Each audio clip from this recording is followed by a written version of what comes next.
everybody. You can feel the energy in the room. This is exciting. I am Professor Deanna Shoemaker, and I just wanted to thank you all for taking time out of such a busy time right now to be here and support this original student performance. This is COTH 335 group performance, and this is a class that has focused on the theme of race and inclusion and the Woodrow Wilson Hall legacy during their class. And so the performance that you're about to see, I'm going to call it a work in progress because it is very much a work in progress.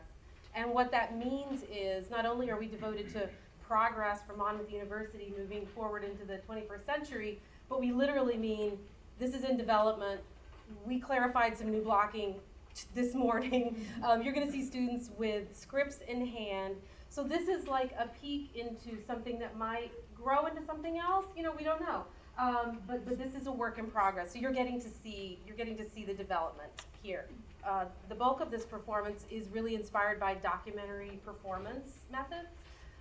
You'll see evidence of students having done some historical research, and then the bulk of the show is really based on interviews with people like you, Monmouth students, faculty, staff, some alums, a few administrators. So this is their real words that we've collaged together and juxtaposed, with each other in some cases. But this is Monmouth voices. And so with that, we're going to start with "It's Always Sunny in Wilson Hall."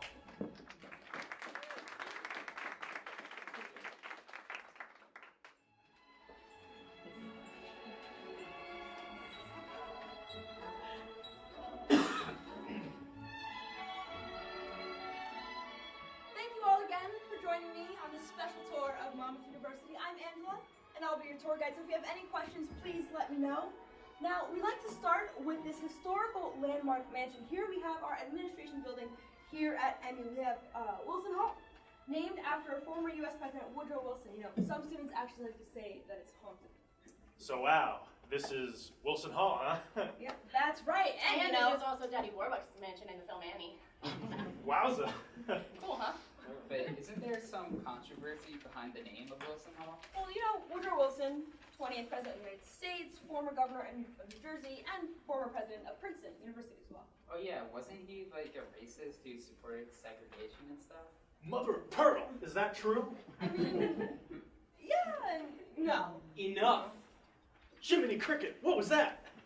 It is I, Woodrow Wilson. Come on, Woodrow, not today. Wait, where am I? And who are you people? President Wilson, this is the location of your summer home, for like a few weeks or something. Actually, your home here burned down originally. They never lived in this actual building. Oh, yeah. Remember? Yeah, of course. So, what are you doing here, considering, you're dead and all and that? I heard someone speak poorly of my character. Who was it? Show yourself. Hey, it's me. What have I done to you? Nothing really. Well, then what gives? Well, he says you're a racist figure. Oh, no. What? There we go again. You gotta be kidding. Yeah, I heard you actually denied black students entrance into Princeton.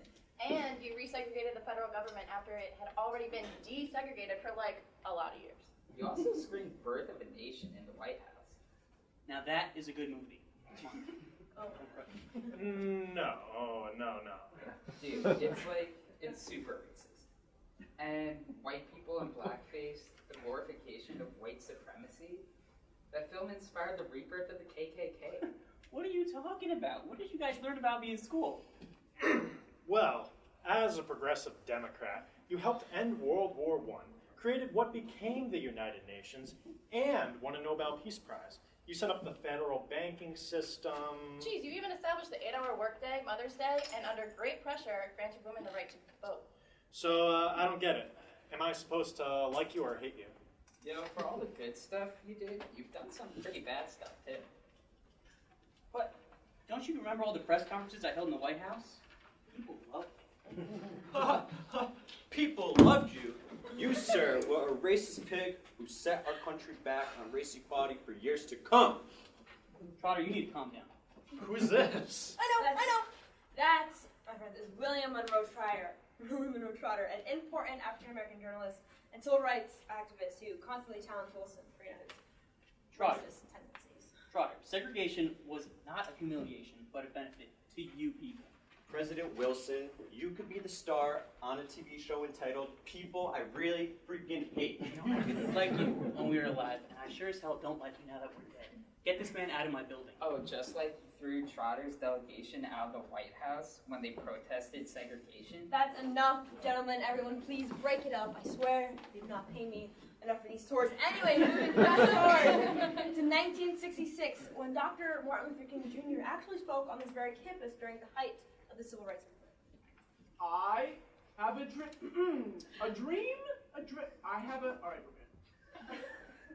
It is I, of course, Dr. Martin Luther King Jr. Martin, you look as white as a ghost. I remember this predominantly white institution with great fondness. Wait a second.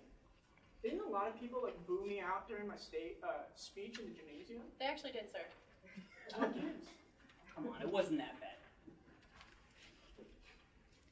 You listen to me, Woodrow. I had a dream of whooping your. All right, listen to me. I don't believe in violence. I'm just going to take a step back. This is amazing. Terrible. All right, you know what? This is going off the rails way too fast. Wilson, we've summoned you here by disrespecting you, but how the hell do we get you back? There simply is no way. It's impossible. My legacy is secure. If you rename the building, he'll never be able to find it. Princeton almost did it. Okay, so you know what? There are plenty of people we could actually name this great building after. Like Annie, the sun will come out tomorrow.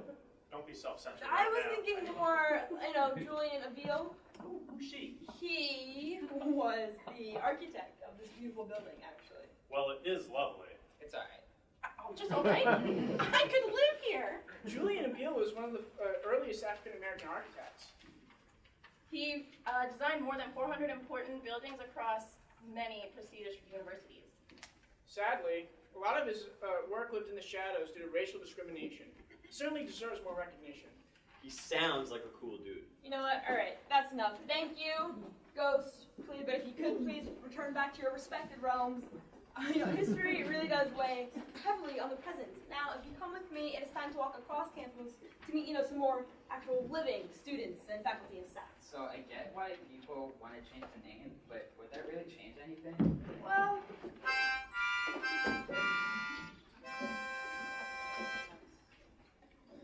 Staff members of Monmouth University. If I'm paying tens and thousands of dollars to go to school here, we have a building that praises such a dumb guy like Woodrow Wilson. I wouldn't like it that much. I wouldn't like being here. I think they're doing all they can. If y'all not back home taking advantage of the opportunity to go to college and get those scholarships, then how we gonna get here? I figure they need to leave well enough alone. Because if it was Wilson Hall for all these years, leave it how it is. Stop bringing that stuff up. That's not even necessary today. If we trying to move towards growth, as a people, as a whole, I'm talking everybody, leave it in the past where it belongs, because then people gonna start looking at other people like, oh, and groups gonna be against groups, and you're bringing racism and segregation back, leave it in the past where it belongs. That's all I have to say about it. I'm serious. I think at the end of the day, y'all just need to get educated on your rights. If you don't do anything, keep doing them protests. I love when y'all do those protests. I mean, they need to hear y'all. It's so important. They can take stuff from us, but they can't take nothing from y'all. I'm just telling you. All right, Honeywell, you have a blessed weekend, baby. Now you hear? Students of Monmouth University. Wilson? Oh, all I know is that, that gorgeous bathroom downstairs? Yeah, that hasn't been changed since they built the place. Oh, Woodrow Wilson? Who the fuck is Woodrow Wilson? I don't know anything about him. Looking at the other buildings on campus, they're probably all named after rich white men. I can understand wanting to change the name because it's not good that Woodrow Wilson owned slaves. Wilson did not own slaves. Personally, it doesn't matter to me if the name of Wilson Hall is changed or not. It won't stop the racist attitudes that some students have. I didn't know why they wanted to change the name. Why? I think that's fucking ridiculous. Is Wilson here now? Is he about to enslave me? They need to stop digging up shit from the past and bring it to the present. Wilson's story is told through that building. I mean, he's at fault for a lot of things, and they were bad, but there's a reason his name's on that building. History put it there, so history should be left alone.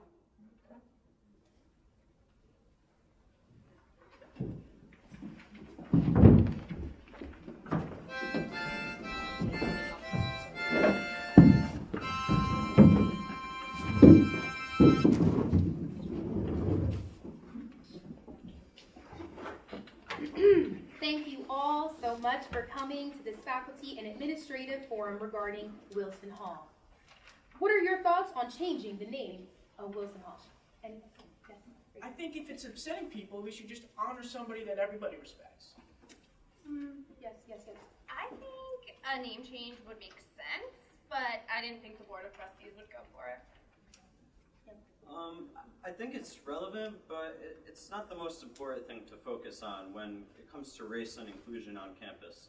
I think the process is more symbolic. Changing the name of Wilson would be like erasing history, but we always have to remember what happened in the past in order to move on. The irony is, the building that is called Wilson Hall, Wilson never lived in. I mean, the current Wilson Hall was built on the footprint of the original Shadow Lawn, which was briefly his summer home. But Wilson is not native to New Jersey. He was a Virginian. He moved here because he was president of Princeton University. When we look at his ties to this institution, this community, I don't see how he contributes to the legacy at Monmouth. You know what? The majority is always going to be like, no, we should keep things the way they are. Like, who cares? But you know what? Fuck public opinion. There's no way that Woodrow Wilson is going to be forgotten by history. His actual historical connection to Wilson Hall is like pretty tenuous. It would have been such a more powerful statement if instead we named it after Julian Abele, who was one of the first prominent African-American architects. If we want to remember someone, that's the sort of person we want to hold as a role model. I mean, how amazing would that have been? I'm cautious of revisions. I feel history is history. Were founding fathers perfect? No, some were slave owners. Should we eliminate them as founding fathers? Should we name them something different? We should contextualize history and educate people about, their contributions, both good and bad. What became a little disappointing for me was, frankly, the racist and hateful backlash about the name change. Like, oh, for God's sake, what's next? Like, what are we going to change everything now? You know what it is? It's those stupid arguments that everybody makes, like, oh, it was just a sign of the times. No, but Wilson's views were much more perverse and so much more radical in terms of how racist he was for his time. One of the things we talk about in my class is how Wilson resegregated the federal government after Reconstruction and after it had already been desegregated. Students don't seem to understand how deeply entrenched racism is in the foundation of our history and the culture of our country. Everyone who hasn't read about this issue seems to think that we're a long time removed from racism, segregation, Jim Crow, and slavery. It really hasn't been that many generations. We are starting to see the repercussions of our racist roots, and we're still struggling with racism. People don't understand concepts like white privilege or how reverse racism isn't a thing. And that oftentimes, efforts to address the situation causes people of privilege to fight back even harder. Every time I walk into Wilson Hall, I think of Alice Paul, the suffragist. Wilson had Alice Paul jailed. I mean, besides Wilson having a racist history, he was not a supporter of women's suffrage in the beginning. So when Alice Paul and her group chained themselves to the fence of the White House, he had them incarcerated and then tried to have them committed to a psychiatric hospital. And then when they went on a hunger strike, he had them force-fed. So whenever I walk into Wilson Hall, I think of Alice Paul. Sorry, I just want to word this right.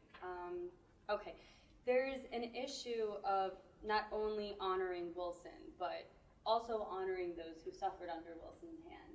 And it's important to make sure that these people aren't invisible or, keep becoming invisible. I mean, the decision made in 1967 to call Shadow Lawn Wilson Hall doesn't bind us forever. I mean, we can have the guts to rename a building. Why respect a decision made in 1967? Remember, we also need buildings because people give us a lot of money. I was not ever bothered by Wilson's name on our building, but the things he did, those things were problematic. We should know the whole history, and many didn't know it. Maybe we should change the name, but don't do it because you feel morally superior to someone in the past. That's not a good way to understand the past. Do it because you want to create a positive message. Yeah. All right. Great discussion, everyone. We'll pick this up again soon. Thank you all for coming.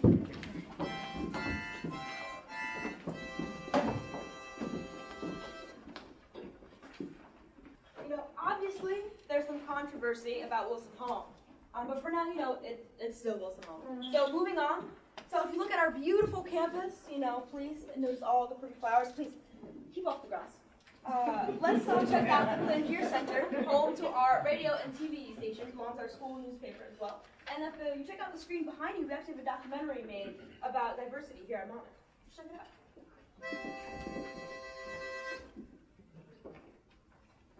So how would you characterize Monmouth University as a campus? To me, it's a friendly environment. I mean, especially compared to other schools that I've attended. I'm in Woods Theater, but when I get off my ass and make my way across campus, I was struck by how diverse the student body is. And grass is pretty well cut, too. Visibly, Monmouth is becoming more diverse. I remember 2 falls ago, I walked into campus and I was like, whoa, like, where did all this magic diversity come from?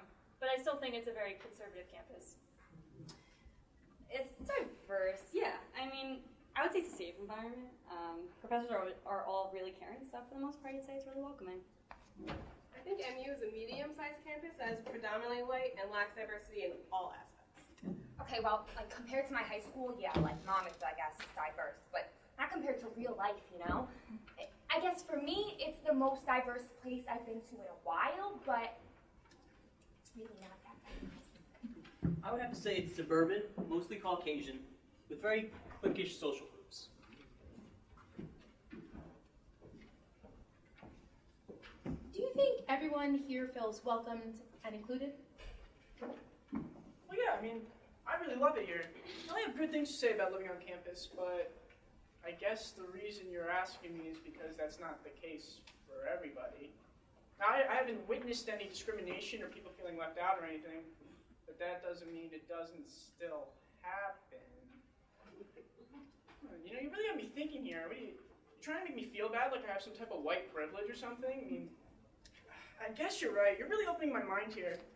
I'm getting kind of scared. I don't really like to think about this stuff. Yes and no. Everyone is allowed to be here, but I don't know that everyone feels welcomed here. No, it depends who you are. I mean, a job's a job. You've got a job, right? Listen, I only come here during the nights and I clean. I work another job during the day. I have no clue what the atmosphere here is like. But I walk these halls and clean these classrooms, and it looks like you kids are pretty lucky. I didn't go to college, so I don't have the same experiences as you do right now. Whatever you guys do, I'm probably the one cleaning up. I mean, I absolutely adore working here because it is a smaller school and I have that more face-to-face, hands-on interaction with my students. In general, I feel that, you know, it's a comfortable space. I don't feel pushed out, you know, but there's a lot of staff and students from New Jersey and don't have much sense of what life is like outside of New Jersey. It's a very New Jersey centered, for sure. I feel like Monmouth is an institution of inclusion, but that doesn't mean that there aren't incidents that happen. But I don't think that they represent the majority of faculty or students here on campus. I feel welcomed by most students. I do see sometimes students not being open to having a teacher from a different place because they're not used to the accent or they don't think that my knowledge or my experience matches what they expect to learn in American culture. Personally, I like the community, but I feel like I like the community because I found a smaller group within the community. It's not all-inclusive unless you take a proactive approach. Too many students are waiting for campus to come to them. Whose responsibility is it really to make sure everyone's included? I think it's up to the different organizations on campus to ensure that we work together in doing that. I think that the faculty and staff are indeed welcoming, but the students are not very welcoming. MU is a very cliquey environment, and it's often cliquey by race. This can be intimidating to incoming and new students. I think that in a weird way, the fraternity and sorority kind of feel, the sort of jock feel, that's out front and forward no matter who's out there. And you have these hidden populations that might not feel as comfortable here. We still have a little bit of a Disney-fied version of diversity here, where, you know, if you fall within certain parameters, it's more acceptable than if you don't. It's very hard as a Latino from another country to live here at school because of the lack of diversity. It's especially hard when you're surrounded by people who will never understand how scared I am to be in this country. Because this stupid ass president wants to kick me out, right? No one understands how hard it was just to get to college. I've had black students and visitors complaining about having people yelling the N-word on Cedar and Norwood. Swastikas are literally, they show up everywhere on campus, in the dorms, etched in the paint. And I think to myself, stuff happens, you know, but am I tripping? Should I be offended or something? And honestly, faculty, they experience hostile work environments too. I definitely got called nigger twice on 2 separate occasions at a frat party. I mean, I didn't do anything because I couldn't find the girl, but everybody heard it and no one did anything. Just after the presidential election, a couple of students were making some anti-immigrant statements in one of my classes where, you know, there was a diverse group of students.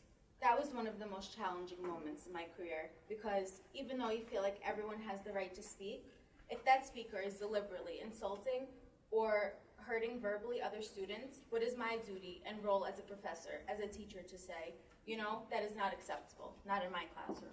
As a university, we are not even in the middle in terms of where we should be of everyone feeling included. Have you seen progress at MU around race and inclusion? There's a lot more diversity in my classes than in previous years. I definitely feel a greater sense of community than I did when I first started working here.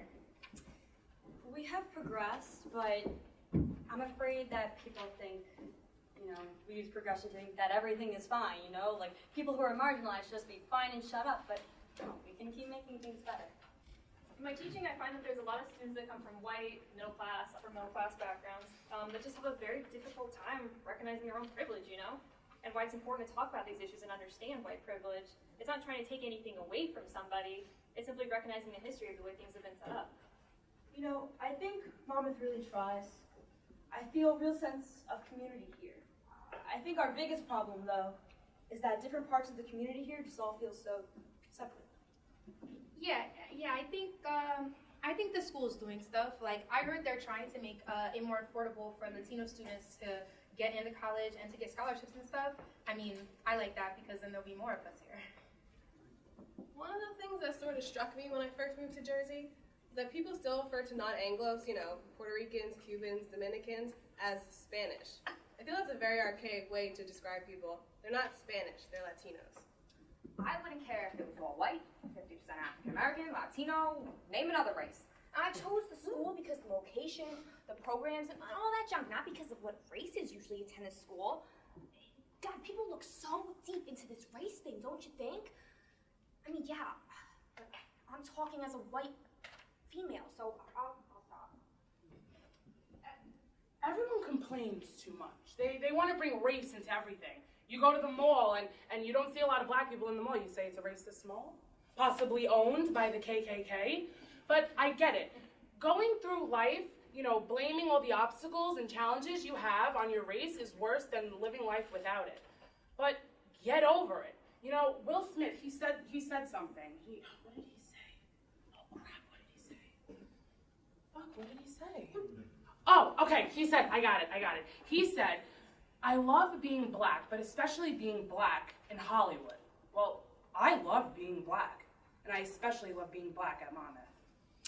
Yeah, I've had students report to me about professors making statements in class that were generally abusive towards women, towards people of color.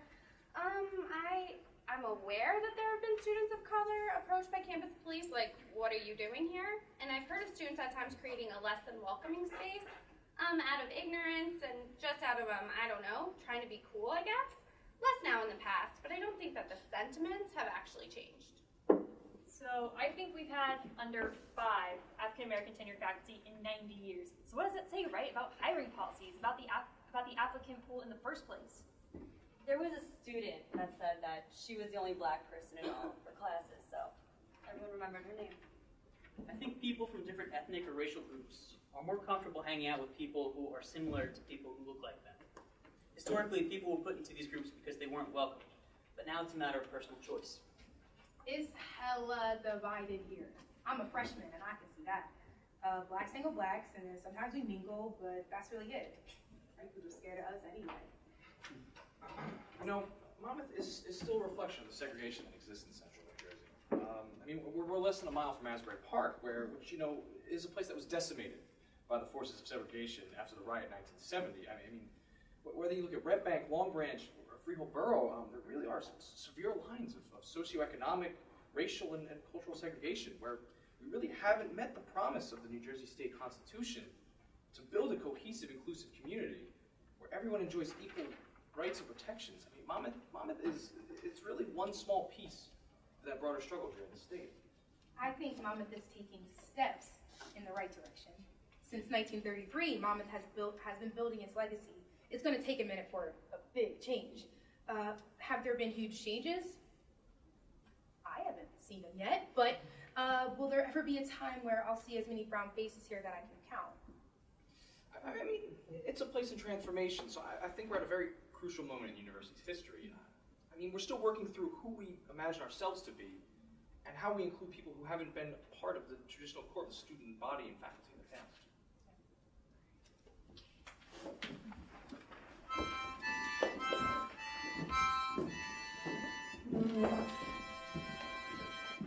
So obviously we have a wide variety of perspectives on this topic, you know, and we're actually making big strides here to improve diversity on campus. You know, I've got some pamphlets, some more info. Funny story about those pamphlets. This was a few years ago, but a student, I think she was Korean, some photographers approached her on campus one day and said, you know, can we take a picture of you for this pamphlet that we're doing? And she gave them permission to take her picture. And they took her picture, and then when they said they wanted to use her image on the cover of like a diversity inclusion pamphlet, she got bent. She was like, no, you can't use my image. That is false. This was some years ago when we were way less diverse. She was like, no way, you're not tokenizing me. She felt very strongly about it. When the student went home and told her parents, who were immigrants, that she was asked to put on this pamphlet at school, they were like, oh my God, that's fantastic. They were gonna, you know, if they want to use your picture. They saw something totally different. It was, this is progress. Are you crazy? They want to take your image and use it. Why would you prevent them from doing that? Where the student has a very different set of knowledge, she's saying, no, like, that's false advertising. You're not going to use my image to represent a place that is not representative of it. Although people may complain about the lack of diversity here on campus, others would tell you that Monmouth is a very inclusive place. You know what? I'm going to take a quick snack break. Let's grab some coffee and a snack right over here. I don't think I ever felt excluded. Staff members at Monmouth University. I haven't, like, every time that I meet, I even have people come back after years just to visit and say, oh my God, you're still here, like, oh my gosh. And I had these group of kids one year, and I loved, because they would tell me their life story and what they want to do with their lives, and I was always giving them positive feedback, like, you're gonna do what you set your mind to do. You just gotta be willing and ready and determined to do it. You know, not everybody has that kind of mindset when they come to college, but, you know, I realized as I've grown, when we set our minds further, we accomplish more, you know, and that's how I feel. You know, there's always talk about whether people feel included here. Yeah, but what are people actually doing to make changes? To make the campus more inclusive and diverse, there needs to be more faculty who are people of color. Students need to see people of color in positions other than custodial and gourmet dining. There are very few professors and administrators who identify as a minority.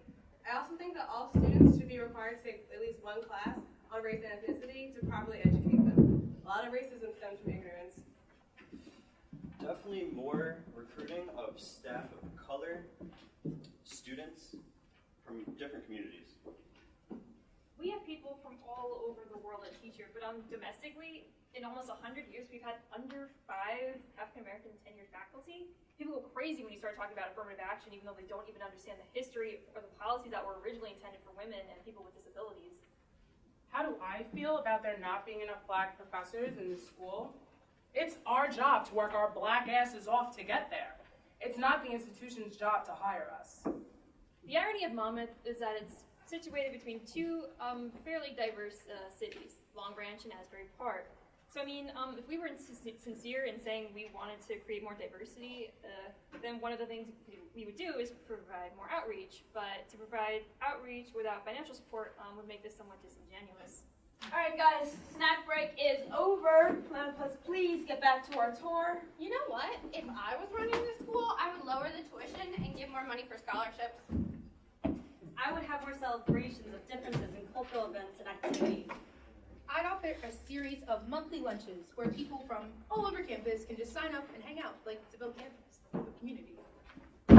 I say we do a full international week. I'd actually educate people more about the gender-inclusive bathrooms. Make this more of a teaching moment. All right, guys, if you do not mind, we're running out of time, and we still haven't even visited the cafeteria. No matter what y'all say about Monmouth, it is taking big steps into the future. People who have been here for years can even tell you that. Oh, it totally changed, you know. And I think it changed for the better, if you ask me. Because we have all these new buildings and new people coming in, you know, all these organizations and groups. And when I'm in my building, I see people coming in here doing stepping. You know, years ago they didn't do that. You know, they had all those Greek fests or whatever, but it was never like out how it is now. You know, and I think that's cool. It's pretty cool. Legacy and historical memory does matter. We can't move forward until we come to terms with our past. I don't know if Monmouth has ever seen itself as a broker of racial harmony, an agent of change, but we move on by talking about it, by stepping forward rather than stepping back. Clearly, MU is more diverse now demographically. Students are also a lot stronger, they come from many different places, but we have pulled back and missed some opportunities to get more involved and reflect a new reality. It's a stall rather than a step back, but we can take more risks to push things forward. And I believe that one day we're gonna see big improvements. In Monmouth, yeah, Monmouth. Because if you look at the growth from then to now, the growth that I've seen is amazing. And not even just the university itself, but the people, you know, the kids, you know, and because I could see you every day and be like, hey baby, how you doing? You know, and be sincere about it, how was your day? But, you know, these other colleges, they're so big and they're trying to be too big. And, you know, I'm not down at any college because I'm working here at Monmouth, but yeah. People keep forgetting that we are improving. Students are not only realizing these differences, but taking action to improve MU and make people become more aware. What do we want? Diversity! When do we want it? Now! What do we want? Equality! When do we want it? Now! What do we want? Inclusion! When do we want it? Now! What do we want? Diversity! When do we want it? Now! What do we want? Equality! When do we want it? Now! What do we want? Inclusion! When do we want it? Now! Yeah! Before we end this tour, we can't forget the historic moment at Monmouth University that still inspires student activism today. In 1966, Dr. Martin Luther King Jr. spoke at Monmouth University, just 2 years before he was assassinated. Members of the faculty and student body of Monmouth College. There's a desperate and poignant question on the lips of millions of people all over the world. It's a question of whether we're making progress on race relations in America. We've come a long, long way. But on the other hand, we've got a long, long way to go. Our nation's made strides in extending democracy and civil rights, but if we stop here, there's danger ahead. To tell the truth, read the news, watch the news every day, and look around our communities. We are far from the promised land. Tragic violence happens every day. How tragic is this? We have violence in a physical sense, but there's another kind of lynching, just as brutal, detrimental, injurious, and that's to lynching one spiritually, psychologically. We find people still living in dilapidated housing, segregated in our public schools. Many people of color live in the midst of vast material prosperity. Most are working every day with wages so low, they can't even purchase the necessities of life. There's nothing more dangerous than a society that has large segments of people who feel like they have no stake in it, who feel they have nothing to lose. Who is willing to stand up against hostilities, white supremacy, racism all around? The seeds of this backlash were planted years ago. When bad people plot, good people must plant. When bad people bomb and burn, good people must build and bind. When bad people shout words of hatred. Good people must unite and love one another. When bad people want the status quo, good people must unite for social change. This is a great challenge. Good people must unite for justice. It may be true that integration can't be legislated, but you can legislate desegregation. It may be true that morality can't be legislated, but behavior can be regulated. It may be true that laws can't change hearts and minds, but it can restrain hate crimes. It may be true that laws can't make a man love me, but it restrains him from lynching me. And once you change habits, attitudes begin to change. Our destinies are tied together. When there's injustice for anyone, there's suffering for everyone. So this is the challenge. And if we're to solve these problems, there must be divine discontent all around. I never intend to adjust myself to segregation and discrimination. I never intend to adjust myself to religious bigotry. I never intend to adjust myself to the madness of militarism and physical violence. We hold these truths to be self-evident that all men And women are created equal, that they're endowed with certain inalienable rights. In spite of tensions, Setbacks, disappointments, Frustration, Confusion. All around. we have faith in the future. With this faith, we'll resist despair and hold the stone of hope. with this faith, we'll transform discord into symphonies of brotherhood and sisterhood. With this faith, we'll speed up the day when all of us can join hands and sing.